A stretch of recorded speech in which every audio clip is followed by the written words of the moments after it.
Good evening and welcome to the Laughing Monkey Music Show. Today we have Joey C, Joey Licious. I don't feel right calling you Joey Licious. I feel like we should have like HR involved by that kind of situation. And Be careful. I know, right? Or Joey Cassata. How you doing? What's up, dude? Thanks so much for having me on. Well, I'm glad. I mean, like I said earlier, you play with so many people and you've done so many things. You're acting. You're writing books. You're wrestling. You're everywhere. I definitely never thought I'd be writing books when I started my musical career. That's for sure. But you do a lot. We're going to just talk a little bit the basics that, earlier on for people that aren't familiar with you, because I want to get everybody involved. And there's a lot of different stuff out there on you. And then we'll wrap up. We'll talk about your book too, because we're gonna do the full Joey Licious event tonight. All right. So You got it. right. So I first noticed you and learned you back in the day. Probably was, I don't know. Is that most people like Xerox? Is that for most people probably your first IFC that you probably first Yeah, it's big my thing? first national thing. Yeah, my band ZO2. We were an unsigned band. We actually toured the country with Kiss as an unsigned band. We were together for about, oh my God, maybe 6 months or so. We did about 8 or 9 live shows, recorded our first full length CD on our own, funded it ourselves. And through different channels, we got the CD over to Paul Stanley, who just happened to have an opening on their new Rock the Nation tour, which Brides of Destruction, which was Nikki Sixx's band back then, was supposed to be on that tour with Poison and Kiss. Oh And wow. they either backed out or got fired depending on who you talk to, and they needed someone quick and easy and cheap. They gave us a call. Paul gave us a call, and we of course lost our minds, being the three Yeah, biggest Kiss fans on the planet, and we got 50 shows opening for Kiss. that's insane. How the crowd take you guys? It's funny because obviously I'm a big Kiss fan, and I saw Kiss throughout my life, and the opening Mm-hmm. band never got a good reception unless they were an established band already. Right. And we were warned, and even the Kiss crew, Gene and Paul especially, came up and said, "Listen, guys, don't be offended if the crowd doesn't like you at first. Just do your thing and see what happens." And weirdly enough, even from the very first show, by the end of that first show, we got a standing ovation. We got the crowd into it. And from there, there wasn't, I can honestly say, and anyone who has been to any of these Rock the Nation shows, and I have every show on video and or audio, there wasn't one bad reception from the whole tour, which is insane from a Kiss crowd. That is insane. It's also insane you have all 50 shows recorded like your Grateful Dead head. It, well, it's my own band. We had the You're like, sound, it's we me. had the sound mix every night. Of course, we were studying it. That's pretty awesome. That's Bands don't go over well with Kiss or other people. They have their certain fan base, but you guys are pretty fun though, because it's the same energy from the show, and it's kind of contagious. It's a fun thing, and Kiss is a fun group. You know. Yeah, we're three goofballs from Brooklyn. The way I originally met the singer from ZO2, we were actually in a Kiss tribute band together. And so, right off the bat, I think the audience heard his vocals, very reminiscent of a Paul Stanley / Steven Tyler type vocals. Our songs are very Kiss influenced. So, I think it was an easy take for the Kiss Mhm. crowd. So from there, so you did Z-Rock. Was it around the same time, right? How did Yeah, that so Z-Rock thing? right. It's a weird thing. Yeah, so again, so the band, like I said, we were a brand new band, ZO2. And to fund all of this stuff that we were doing, Kiss did pay us to go on the road. A lot of bands always assumed that we paid them some obscene amount of money to be on the road with them. Not Really? true. You're like, with what money? Yeah, they actually paid us. We didn't have any money to pay them, How? but it's still, we still wind up either breaking even or losing a little bit on the road. It was a lot of expenses and stuff like that. And we had just funded Your our first tour own with Kiss, you do not lose. That is a resume piece right there. did not That's lose. We that's basically broke college, even. And, but we had just funded our right? first record too, which was about $35,000. And to do all of this, and I know this sounds crazy, but the premise of Z-Rock is true life. We were children's musicians. We would play birthday parties, bar mitzvahs, communion parties, anything that we could do to make some money during the day to fund the rock band at night. And it just so happens we were playing this little kid's birthday party one day, and this guy comes over to us, and we look like this. We didn't look like the Wiggles or Barney or anything. And he's like, "What the hell are you guys doing here? You guys are playing like AC/DC and the Beatles to these little kids. You look like rock and rollers."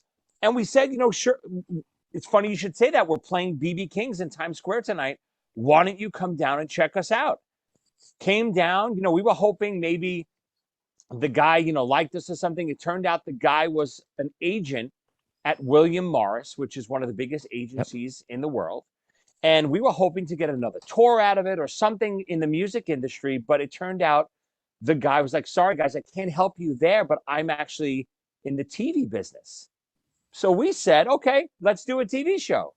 We didn't think anything of it. We were goofing around. We had no idea what we were even talking about. He was stone faced. He's like, okay, write me a little treatment. I like the idea of this Clark Kent Superman type thing. Clark Kent during the day with the kids musician, turning into these rock stars at night. So sure enough, we wrote this little treatment. Cut a long story short, in the process of a couple of years, we got picked up for our own TV show. Wow, that's pretty crazy. So the stories are influenced from what you did. I was just watching the bar mitzvah one. Actually, it's laughing with you. With John two on your Popper. side. Yeah, that one you're like, oh, yeah, I'm on Team Jesus. Yeah, a lot of this stuff was, of course, it was highly exaggerated. Everything Well, of was course. to the max. Much like we filmed it much like Curb Your Enthusiasm. Our director slash producer was one of the original directors for Curb, and he had this vision of doing it much like Curb because, God, we weren't actors. We couldn't. I don't know if we could deliver lines, but we could sure as hell play You guys ourselves. are pretty good. That's why I'm surprised, Yeah. like where this came from. Because I'm like, I think you have a comedic timing that works out well. And you know what? It's just, the three of us were together for a while at this point. We already busted each other's balls all day long. That's all we ever did. The other two guys in the band are brothers, so they grew up together. So the stuff we did on the show was very natural. We always called it was reacting rather than acting. They would, they would surround us with all these amazing comedians and rock stars from Joan Rivers to Dave Navarro to Dee Snider and John Popper and Gilbert Gottfried. Yep. And most of them were kind of loosely on script. So they would deliver lines to us that we had no idea was coming. And we would just react to them, being ourselves. And so, it was a lot of improv. Yeah, there's quite an eclectic crew too. You had like Sebastian Bach, who's done his own thing, and then you had the Greg Giraldo. Yes. Unfortunately, passed away. Unfortunately passed, and he was like such a funny guy. They really filled the show with amazing people. And it's funny, not people that you would normally like immediately think of when you thought of TV shows and especially a show like ours, but they had this weird mixture of people on our show that just turned out to be perfect for what we were doing. Like, for instance, John Popper. We had no idea John Popper would be a good guest, wild comedian guest. We just know John Popper's that crazy harmonica player. He turned out to be one of the funniest guys we've ever seen on camera. That is crazy. I mean, Joan Rivers makes sense to me because she always delivers wherever she's at. So you guys did that. You had 2 seasons out of it too, which is pretty cool. Yeah, we did 20-something episodes. It was the highest rated show in IFC history at the time. It did wonders for our careers. From there, we really catapulted. We got a lot of great feedback from it. Like you said, when we were talking, I don't know if you had started recording yet, but it's funny, in the music community now, it's become this cult show because it's really about 3 guys trying to make it in a band and living in a van and all the shenanigans that go on while you're on the road in the lower rungs of the music industry, where I don't think it's ever really been broached before. We've never really seen that type of show before. Not like that. No, I agree. I was saying before you broke the 4th wall. Little industry term for you. Yes, I was saying it should be required watching is maybe a stack of Behind the Musics, both seasons of Z-Rock, and maybe Spinal Tap before you start becoming a musician, because it kind of lays it all out there between all those. And it's so funny too, because we never listen. When they told us we were getting our own TV show, we were like, yeah, okay. 3 morons from Brooklyn are going to get their own TV show. Give me a break. And then when we did it, we still didn't realize the impact of the show. We were so immersed in making the show and still touring. And, we would do 15, 16-hour days on set and then go play a local gig. So, we were so immersed in this making of the show, even when it was airing, that we didn't understand the impact until we went to NAM the first year after the Okay. show aired. And NAM is a big, for people out there who don't know what NAM is, NAM is a really big music convention out in Anaheim, California every year, where all the musicians of the world gather, and all these people gather around to see new gear and just hang for a great weekend. And when we got there, we were bombarded. We were like, what the hell is going on? So many people, especially in that community, knew the show and loved the show. So it was the first time we really were like, wow, this show is happening. Especially with the right people. It doesn't even matter how big it is. It's the right people. And Right. it's a slow burn, it's still going now. It's just going to keep going. It's kind of show that now it just kind of goes into its own little cult status. It's great. So for people that aren't aware, and we're doing this little mini bio that people don't know, it's on his YouTube channel. Go to it, subscribe to it. He's got a lot of stuff on there we're going to talk about, but subscribe to it, and the link will be underneath because all of them are on there. He has them up there too, so you can just binge on them, which I do. So to that point, so what happened with the whole Zero kind of changing over? Because I know you were in like Trans-Siberian Orchestra. You decided to do a lot of other things too. Yeah, so David, our bass player, was the Trans-Siberian Orchestra bass player for almost 15 years. I wind up being the backup drummer for almost 17 years. So we did a lot of other things from Z-Rock. I personally got a little bit of the acting bug from Z-Rock. I really enjoyed what I was doing. And I went out there and tried to get some parts and stuff, but the doors weren't opening as easily as I thought they would be after just having a hit TV show. So I decided, like, okay, let me, I'll go the Rocky Balboa or Sylvester Stallone route, and I'll write my own show, and Mm-hmm. I'll play the character that I can write for myself. I can't play a scientist, or I can't play, something out of the box, but I sure as hell can play Joey from Brooklyn. Oh, I'd pay to So, see you as a scientist. I'd pay to see you as a scientist. oh God, it would be great. Me too, actually. I would pay for it too. Just me trying to pronounce some of the words with my Brooklyn Oh my accent would be God, great. right there. That's it. But I went out, ZO2 was still together, but I still, I had this acting bug, and I went out and I started writing my own scripts and stuff. And I created this show called Wrestling with Joey Licious. And it really is, it's much like Z-Rock. There's an episode of Z-Rock where I play the Joey Licious character. And it's a character that I made, and it guest stars Chris Jericho from WWE and AEW fame. And I had been doing this Joey Licious character for years with my friends since I'm a little kid. I've been a wrestling fan, and I always wanted to be Joey Licious. And in Z-Rock, they actually wanted us to play like quasi wrestling characters, like Hulk, me dressed up like Hulk Hogan, and Paulie dressed up like Roddy Piper. And I said, well, why don't we make our own wrestling characters? And that's where Joey Licious was first born there. And from that, I basically wrote a spin-off around it. Once again, it's funny. You don't even have to be wrestling. That's what I'm trying to tell people. It's good on its own. Well, that's definitely the goal. The goal is definitely not, it's not a wrestling based show.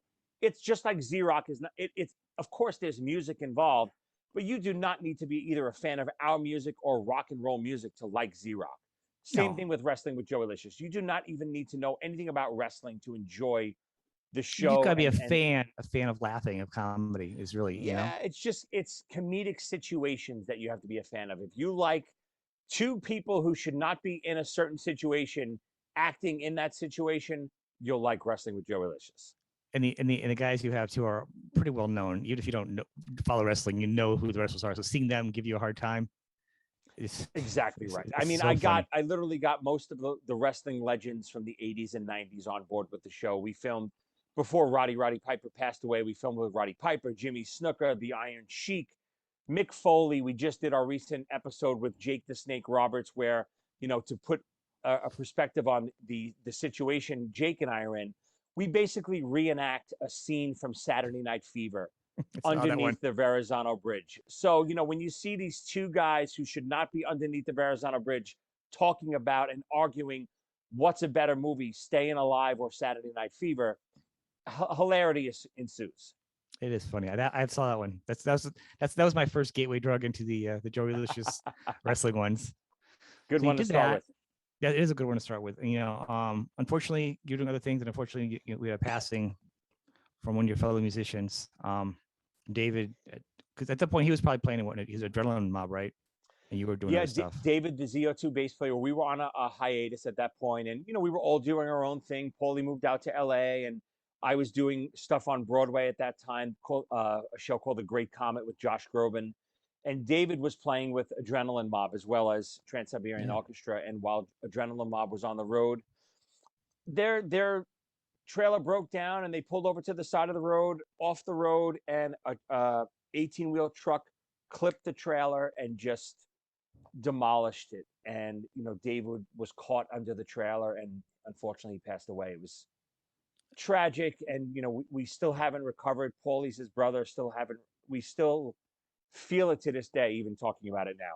I could. I'm sorry. I didn't mean to get too deep on it either. Just No, kind of it's on okay. on a linear lines of like we're acknowledging that, because I didn't want to just like also not because he's a part of the history. He's such a strong talent. I do want to acknowledge him as part of the. You know what I'm saying? Oh, So. he's everything.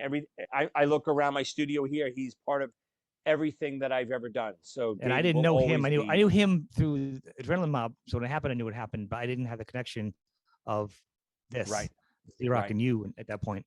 So that's how I knew probably the first thing. Yeah, just an unnecessary tragedy that just didn't need to happen. It's just so unfortunate that the world got gypped of more years and stuff that David was going to do. Yeah, it is. So it's so crazy. You guys were actually separate too for a while like that. At that point, did you still keep on what you're doing, or do you kind of like have to shift gears? No, Paulie too, same thing. We were strong. We never. So from there, where were you moving into at that point? Because Yeah, so Paulie and I never wavered. Of course, it was a tragedy what happened. Like I mentioned, when it happened, I was currently on Broadway doing a Broadway show, doing 8 shows a week. So I didn't have a second to breathe and time to grieve and take some time off. I was so busy doing these 8 shows a week. mm-hmm. I did over 600 shows with the Great Comet on Broadway, and it was some of the best times of my life. I loved. I have a family now. I did the road warrior work for many, many Yeah, years. And, it felt so nice to be able to just travel into Manhattan every day, do a couple shows on Broadway, not set up my gear, not sound check, get an amazing paycheck, get benefits for my family, come home, sleep in my own bed, tuck my kids in, and then go back and do it the same day. It was a great schedule. yeah, I can imagine that. At this point, it already sounds bananas your career, like because you just want to be a rock guy playing drums from New York, and you've already played with Kiss, had Night Sea show, now you're on Broadway. It's pretty crazy if you think about it. Yeah, it's funny how, I always said, when a door closes, many people, you could just sit there and kind of just wait for another door to open. I was never that type of person. If a door closed in front of me, I would always be looking right and left, breaking down 7 or 8 other doors, seeing what's behind them, seeing what else I could be Mm-hmm. doing. And that's kind of what I, always shifting gears. Even I was on Broadway, and so many people would just be so happy to relax and do that every night and kind of, breathe for a minute. But while I was literally, I live in New Jersey right now, and I would travel back and forth using public transportation on the like this commuter bus every day. And I'd have a nice long ride, and then I'd be out of the show and I'd be drained in the middle of the night. And I started writing my autobiography on this bus, literally on my iPhone notes, just jotting down some things that, like you said, this career is, what the hell is happening? How did you get this stupid kid growing up in Brooklyn that wanted to play drums? How did you get to tour with Kiss, your favorite band, and then, get your own TV show? I said, you know what? Yeah. I got to write this stuff down one day for my kids to read. Never Like Mr. thinking of. Magoo, remember Mr. Magoo? Kind of these great things he's falling in front of him, and he just kept going. And Mr. that's Magoo of really what rock. it was like. Like I would just stumble on to the next thing, and it would just take off. And whatever the new thing was, that became the next best thing that I was doing.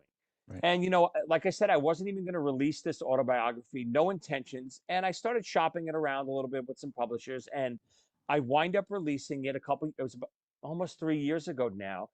And it was the #1 rock biography on Amazon. I beat Paul Stanley and Motley Crue's The Dirt and all these books that were on there. I passed them. I was the #1 rock biography. I have no idea how, but it's sold incredibly well, and it's still weirdly selling really, really well, and I'm getting great feedback from it. That's awesome. It will be one I read. I've got so many books to read, but I will. And it's definitely on my list. Here it is, right here. I'll show you. Yeah. See, So yeah. there it is, right there. It's called "Start with a Dream: A Drummer's Journey from Rock and Roll to TV to Broadway." And it really goes into the gamut of all I just talked about, all the behind the scenes and the good, the bad, and the ugly of the music business. And it's it's a fun read, and it's about a kid growing up in the '80s in Brooklyn and some of the hard times that I went through that I tried to persevere through, and here we are today. But you're still busy. And it's not like I say I joke with the Mr. Magoo of rock. You're open. No, you were open to everything open in front of you. So it wasn't like you were like, I'm only gonna Oh do my drum. God, no. You were like this. What else is here? You know what I mean? So that's another reason why you had success, because you're open to the next step. You're aware of everything around you, and you're still doing a ton of things. Yeah, again, with the success of that book, when COVID hit, Wrestling with Joey Licious was ready to go into full production for network. And as everyone knows, when COVID hit, everything got shut down. And, the same thing, I never look at something closed and just sit there and wait for it to reopen. I Mhm. always pivot and go right or left. And instead of just waiting for these production companies to, jump on board again and start filming, with the success of that first book, I decided, okay, I already, me and my partner wrote out 2 seasons worth of Wrestling with Joey Licious already. We had all the scripts written. We said, okay, why don't we turn these in to novels? And sure enough, I released the first Wrestling with Joey Licious book last summer, became the number one bestseller again. And this summer, I just released part two. I got it right here. I'm again on Amazon. Chris Jericho's on the cover. It's all about basically, think of Rocky, but in the wrestling world. If Rocky could meet It's Always Sunny in Philadelphia. It's the feel good dopey slob that's trying to make it in the wrestling business, but bad things always keep happening because of his own stupidity. That's great. I'm sure the endorsement by Jericho can't hurt, and he's up at a point now where people are starting to just know him, just be like, oh, he's a wrestler too, because he's been doing music so long that newer audiences are coming in now. He's got to be like a different perspective, right? I think, listen, I never like to give that son of a bitch credit, but he's an know. inspiration to everyone because, like you just said, he's a guy that never closed the door. He was a wrestler forever, tried to become a musician. I'm a musician that wanted to become a wrestler. So we're always in the same world. And he had so many doors closed to him. He was always, oh, I don't want that band Fozzy. That's the wrestler guy. Mhm. They're just a joke. They're a gimmick. But now, like you said, Fozzy's become so popular with some of the songs, charting on the rock charts, that it's almost like, oh, he wrestles too. And I Right. think that's, the ultimate goal right there. Yeah, I mean, on the way up there, he did have a strong side hustle game too. He never gave up. So it's pretty hilarious. And you guys are hilarious together too. Once again, it's a good chemistry, and because part of wrestling is acting, is Of being course. it's acting, but it's also comedy acting. It's obviously it's physical, so physical. Yes, It's not. too physical for me. I'm an It's a actor. I young man's can't really game. wrestle. Yeah. So now though, you're also doing a tour. You also tour sometimes Yep. with, I don't know, the Crazy Knuckleheads. I know the dangerous one is Circus Lemonade, which is the funniest one I've heard. That's my personal favorite. But yeah, we It's the still don't best. really technically have a name.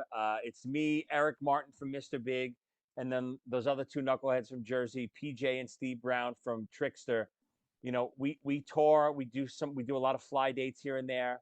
So much fun doing all the Mr. Big and Trickster hits. We don't really call ourselves anything. We call ourselves Eric Martin and Trickster. Whatever you want to call us, it doesn't matter. It's a great time. Some of those songs are classics for all time. Me as a drummer, it's so much fun playing those Mr. Big songs. They're not only Pat Torpey is one of the greatest drummers of all time, Oh but yeah. challenging parts with feel and emotion. Just I couldn't ask for anything better right now. Just the energy of all you guys too. It's a great fun time. It's really just honoring the songs, having fun with them, but it's honoring the music. It's just a fun time to do that. You playing with them. So you also have a YouTube show. You do a lot of top five. Yeah, I have again. COVID hit, so I couldn't hang out with my buddies and bullshit and have a couple drinks. So rather than just sitting home and doing nothing, I pivoted once again, and like so many others, started their own podcast. And it's a podcast really just for me to hang out with my buddies and Mhm. reminisce and talk nostalgia stuff, where we do our top 5 favorite things of really any subject, any genre. Like this week's episode that just came out today, we did our top 5 Sylvester Stallone movies. No Rocky, no Rambo. That's the only rule.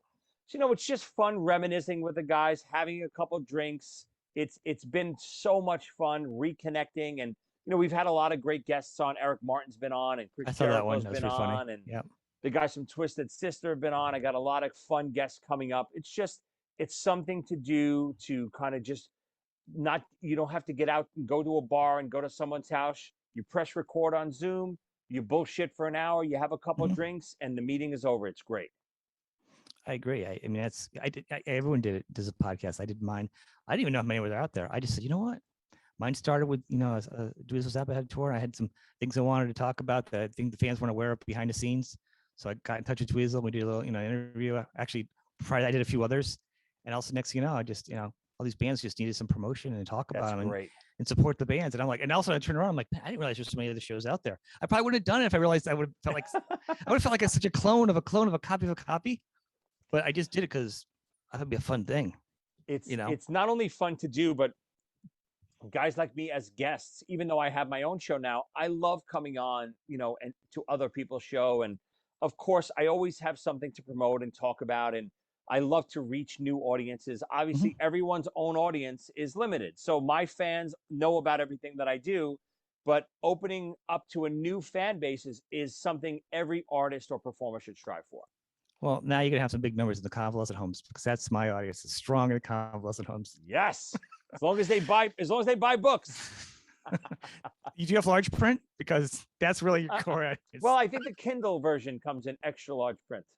I can tell you, man, as I get older, I can't do. You do the books. You're trying to open them bigger now. Get a regular paperback book. It's hard. My eyesight. It's so I don't, I argue with my wife all the time. I think it's because of my book. My wife just says it's because I'm getting old. Since I wrote my first book, especially because I would literally be on the bus, like I said, 1 o'clock in the morning on my Mhm. notes app when I first started it, my eyes have never been the same. I used to have perfect eyesight. Since then, it's very hard for me to read a book without glasses now. It's hard. I used to read books all the time. I said for convenience, I started a lot of books. I put them on a Kindle or whatever, an iPad. And I'm like, you know what? I'm just tired of devices. Like to pick up a guitar or play a record player. I'm just really kind of go non-digital times in my day. So I bought a nice paperback book. I'm like, what the hell? You can't make it bigger. And I'm like under the lamp, and I got like magnifying glasses. I'm like, all right, I'm gonna have to go back to digital because Yeah, I'm when getting when you worse. can't do that spread and try to I'm not, open something up, yeah, it stinks. it is pretty crazy. But yeah, and these are fun, and it's great to see. I think it's great to see people in different spaces where they wouldn't see it. Like they wouldn't see you or like Eric Martin or Chris Jericho just kind of joking around or having fun, you know, or that's great. Like for And, me, I'll talk, I'll be a fan and I'll ask questions that maybe a fan would ask. I didn't mean to say right.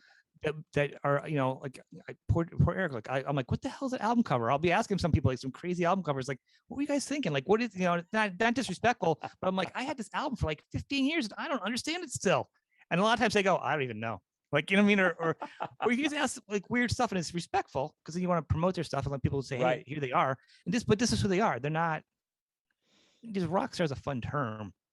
So human beings, and when you read these things on TV, and it's like, this guy's such a jerk. I was at a restaurant with him, and he wouldn't sign an autograph.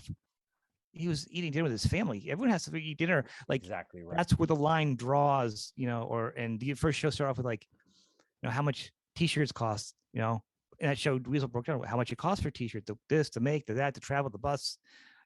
I didn't even know I knew some stuff, but I didn't even know they take a percentage of the shirts when you go into a venue. I didn't even know, like the mob. Of course. I know, but I've never done that much. I would just go for music, but I didn't, learn Right. that. And so, but that's something the fans need to know when they're paying for a $40 shirt. That's not the profit. They're not eating caviar on the bus, laughing. Right. They're The just band doesn't even numbers. get a half, not even close to half of that. No way, not even close. They get Well, a you got to tiny pay piece them. of that. Yeah, then you got to pay. Yeah. You got to pre-print them, pull them in the gas behind. Then you got to pay somebody to actually sit in the booth to sell them. Luckily with today's media, obviously, in the 70s and the 80s and even the 90s to some extent, the rock stars and the actors and the celebrities were all separated from the general public. And it did have this kind of mystique about it Oh, that was yeah. amazing. And you couldn't get to, when I was a kid, I would have given anything to meet Kiss. There was no meet and greets back then. That was a separate thing. But now, with technology and obviously with Zoom and stuff like this, it brings everyone closer. It brings, even though, people are still bigger than life and, the Rolling Stones and all these bigger than life bands, Mhm. you could see them on a show like this, or you could see them on, any kind of web show doing on their own social media and just being down to earth, whether it's responding to you on Twitter or commenting on a comment you posted on Instagram. It brings all that closer. And I think it's the one thing that it really needed the industry. Once the Yeah. streaming happened and bands couldn't sell anything anymore as far as music and no one's buying CDs, we needed something. And Z-Rock kind of did that for me and for ZO2. We needed another avenue to kind of show people who we were. Music wasn't selling in the early 2000s, mid 2000s. It was, it was that streaming time period. So, you try to go to different forms of media to show not only who you are about your music and about you, but your personality. And that's what people don't understand, that, these big aloof celebrities that are still out there trying to be aloof. Celebrities with personality now are the celebrities that I think come across the best in the general public. I agree, and it's pretty well. I couldn't say it better. And I think one of the things I get a lot is like, how could you talk to them? You know, any of the nameless different, depends on who they are and what they like for that artist. I'm like, just with words, just Right, talk to of them. course. And I'm gonna tell you, they're usually nicer than people I know in real life. No, because I've had off camera better conversations, and I'm in touch with a lot of these people still. It's people need to realize how great most people are, and it's not no one has these attitudes they can't reach you. But if you see someone in public and they're doing something, their family got it. Is they're still no one likes being harassed at work. Like if someone else does something whatever and they're at work, there's a restaurant and someone comes running up to you, hey, I got these reports here for you, can you just do this report? You're Right. like, I'm You'd with be my like, family, get what the the hell? You appreciate it, but that doesn't mean you don't appreciate what's going on. It just and the one out of 10,000 times it happens is the one time everyone hears about, and that's the thing everyone reports about. Even for us, like in ZO2, there's no friendlier band than us. All we would want to do is hang out with the fans all night long and talk and bullshit, and we don't care about selling merch. We just wanted to hang out with right. everyone. I remember one night I think we were in Detroit or something like that. And, the stage was pretty small and we would have to go through the crowd to get back to the dressing room. And I am a disgusting pig when I walk off stage. I am a sweaty mess. I stink. You don't want to touch me and hug me and talk to me. I need about 3 minutes, go change my shirt, towel off, throw on some deodorant, grab a drink, and I come out.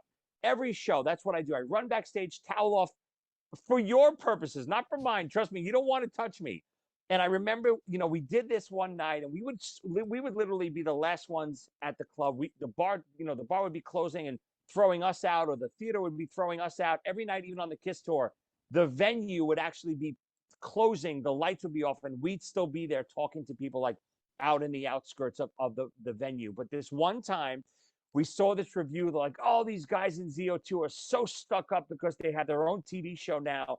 They ran right off stage and they didn't even want to talk to anyone. And I was like, if they would have waited another 3 minutes, came out for the next 4 hours and talked to everybody. But it's just, it's people's perception. You can't change it sometimes. No, and people, but I'm hoping one of the things with these type of shows, and I would love to bring this up all the time because it doesn't come up in a normal conversation where you talk about the price of my shirts, because an artist won't bring it up because they just deal with it. But somebody like me can bring it up, Right. bring up the conversation of the fan meet and greet, and it allows you to talk about the subject to bring it up. Because it's weirder for you to broach it unless you have a point in your conversation. But this is things that people see and they're like, oh, you know what? Hopefully someone's gonna walk away and be like, you know what? If I see Joey Licious getting some pizza or something, I'll give him a little space and say hi after him. I'll find my right moment. You know what I mean? Right. And listen, don't get me wrong. If you see me out, please come and talk to me. I love talking to everyone. But there's always a moment, whether you're with your family, whatever it is, like you said, you want to just have a little bit of privacy. And that goes for everyone, not celebrities. It goes for anybody. Like you said, if you're at lunch from work, the last thing you want is the secretary come over to you and talking to you about you didn't sign these reports. Can you do this for me Yeah. right now? No, get away from me. I'm You having my just meatball hero. with the meatballs, you more couldn't be any I more in mean, New come York. on. But and that's the thing. And like I couldn't do it. There's no way I wouldn't be built for that. Because you have one bad moment. I'd have lots of bad moments because Yeah. I couldn't always be on. I couldn't do that. I mean, it's the fact you guys have to do that is just total props. To always give it and always do that. Yeah, and I think if you're in any kind of industry, performing arts, you sign up for that. And if you didn't sign up for that, you shouldn't have started to be in the business as it is. Then you can be a studio musician or a theater worker where you don't come out or whatever it is. If you're in some kind of performing arts, your job is to be with the public too, whether you like it or not. True, very true. Unless you're like a blue man, then no one would know. But Then right, you can be anonymous, right? just be a real tall Smurf. So, what are you actually working on now? What's your newest creation? What things are you doing that people can check you out on? Yeah, so again, it's always pushing wrestling with Joey Licious. We're getting ready to start full productions of the show again. We got all the major wrestlers involved. We have some big networks looking at the show right now. The plan is to have it on one of the big streamers within a few months, and then hopefully by summertime you'll see the full season one come out. So we're heavily into production and shopping and meetings and lawyers and all that stuff, all the boring stuff right now. So I'm doing all of that. Like I said, I just released the second Joey Licious book where it concludes when I battle Chris Jericho, and you'll see what happens. He's basically my Apollo Creed in the book. So it kind of concludes on it's not really a cliffhanger, but a semi cliffhanger. Whether the actual show follows the book to a T, I'm not sure yet. That's going to depend on what the network likes and what they don't like. You So gonna do a Walking Dead to everybody? That's what you're gonna do, right? maybe I'll see. I don't know. I don't want to change the books too much. If it was my preference, I'd have straight exactly what the books are. But sometimes networks want to put their own spin on things. Agreed. Well, that is Yeah, so just awesome. staying busy with that stuff. Obviously, I do some recording in my studio here on the road with Eric. I do a lot of teaching, so I'm busier than ever. Are you open for other people taking students or anything? Is that something that people can reach you for, or Of course, any I work? do. Again, since the pandemic, I used to do only in-person students. I had dozens and dozens of students. I'm doing them via Zoom. I have dozens of students I do from all over the country, even out of the country via Zoom now. It's such a great It's tool kind of cool. to have. I literally will be sitting right here at my drums teaching you, and please reach out to me anytime on any of my social media pages all across the board at Joey Cassata. You can just private message me if you're looking for a few lessons, a trial lesson, whatever you're looking for. I'm always here. Okay, very cool. And see, and it's really impressive. I want to, like you and I could talk and connect and do this and do on my show, whatever. Less impressive that we're so close because I'm outside Hartford in Connecticut. I'm so Right. close to you, right? I'm like, I'm always driving by your area anyhow. But the fact that all around the world, you and I can talk to somebody in Argentina, like other countries, that makes it even crazier. It's You know what I mean? crazy. It's so amazing. And even not even just like talking, even just today's day and age with streaming and even my books, 20 years ago, I could never do what I'm doing now, selling on Amazon, self-publishing, all that stuff. It's the world is getting bigger, but it's shrinking too. Everything is so accessible now, which is it's great. Show, I know we've talked about a lot of different things and we hit on a few, and I'd like to have you come back. But I'm gonna encourage everybody. His YouTube page is the first of all the social medias because everything's on it. Got a little Joey Licious on it. He's got some book reading on it. He's got Z-Rock on it. What else was on there? Everything's on there, really.